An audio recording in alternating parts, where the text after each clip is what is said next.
Welcome to ECN Trade Daily Video.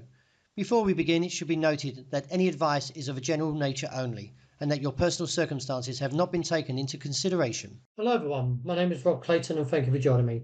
The Australian dollar pared back some of its gains on Thursday, even though the US dollar remains somewhat weak after dovish remarks from the Fed Chairman Jerome Powell and also from Michelle Bowman reinforcing expectations for 2 rate cuts by the end of this year. Also looking ahead, the tension between US and China remains and it's weighing on the Australian dollar somewhat. Nevertheless, the bulls are still preparing to ambush any kind of weakness and likely to see further demand from the region of 64.30.40, and if so, should see a bounce back towards 66 cents.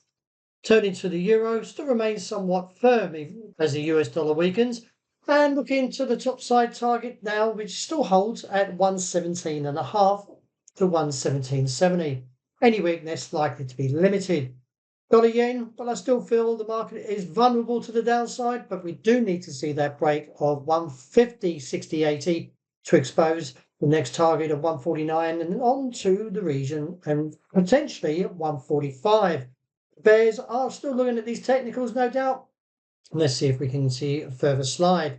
Sterling also somewhat bullish as it comes back and looks towards its target of 134.5 to 135. Further rally to gold as it still pushes higher and maybe even on now towards the region of 4,250.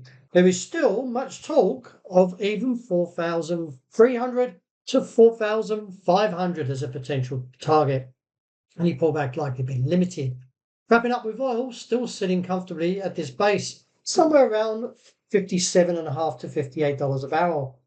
In light of how the technicals are viewed, the RSI could see a further gain, and that is pushing the market back towards $60 to $61 and reassess from there.